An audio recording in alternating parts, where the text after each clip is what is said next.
రాష్ట్ర ప్రభుత్వం అభయహస్తం పేరుతో పెద్ద ఎత్తున ప్రజల్లో ఒక అయోమయం సృష్టించేటువంటి ప్రయత్నం చేస్తా ఉంది. నేను అభయహస్తం సంబంధించినటువంటి దరఖాస్తు ఫారం చదివాను. ఈ దరఖాస్తు ఫారము ఎందుకు నింపుతున్నారో, దీని వెనుక మతలబేందో నాకైతే అర్థం కావడం లేదు. ఇది పూర్తిగా రాజకీయ దృక్పథంతో నింపుతున్నటువంటి పథకమే తప్ప ప్రజలకు లబ్ధి చేకూరచడానికి చిత్తశుద్ధి ఉన్నట్టుగా మాకెవరికి కనిపించడం లేదు. వీరు ఇచ్చేటువంటి 6 గ్యారంటీల విషయంలో మరి ఈ రోజు ఈ యొక్క దరఖాస్తు ఫారము పెద్ద ఎత్తున ప్రజలను అయోమయానికి గురి చేసేటువంటి కార్యక్రమం. ఈ దరఖాస్తు ఫారంలు బ్లాకులు అమ్ముతున్నటువంటి పరిస్థితి, అందుబాటులో లేనటువంటి పరిస్థితి. ఈ దరఖాస్తు చేయకపోతే మీకు ఏ రకమైనటువంటి సహాయం అందదని చెప్తున్నటువంటి పరిస్థితి. నిజంగా ప్రభుత్వానికి చిత్తశుద్ధి ఉంటే మీరు 100 రోజుల తర్వాత చేస్తారా, మీరు ఇచ్చినటువంటి హామీ ఏ రకంగా నిలబెట్టుకుంటారనేది మీ విషయం. కానీ నిజంగా మీకు చిత్తశుద్ధి ఉంటే ఈ దరఖాస్తు అవసరం లేకుండానే ప్రజలకు సంబంధించినటువంటి మీరు ఇచ్చినటువంటి హామీలు అమలు చేయడానికి అన్ని రకాలుగా అవకాశాలు ఉన్నాయి. అన్ని వివరాలు కూడా ప్రభుత్వం దగ్గరనే ఉన్నాయి.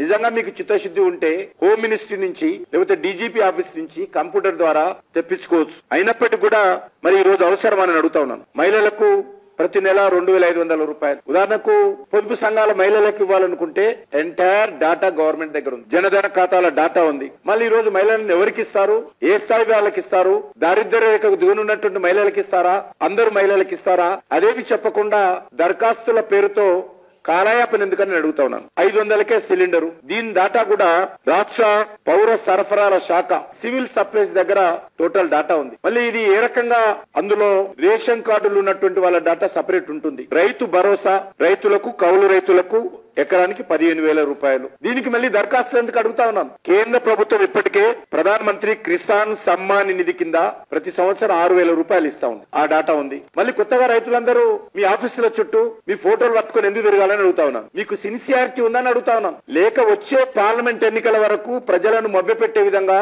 కాలయాపన చేసే విధంగా చేసే కార్యక్రమంగానే అనిపిస్తుంది తప్ప entire data for all the schemes state government దగ్గర ఉంది. 12,000 rupees for all the agriculture labour. ఇది ఉపాధి హామీ పథకం కింద అని అడుగుతున్నారు. ఉపాధి హామీ పథకం కార్డు నెంబర్ ఇవ్వండి. మీ దగ్గర డాటా ఉంది స్టేట్ గవర్నమెంట్ దగ్గర. మళ్ళీ ఇంకా వాళ్ళు ఎందుకు వేయాలా? అంతేకాదు ఉద్యమకారులకు 250 గజాల స్థలము నేను ఇంతకుముందు చెప్పాను. అదేవిధంగా 4,000 పెన్షన్.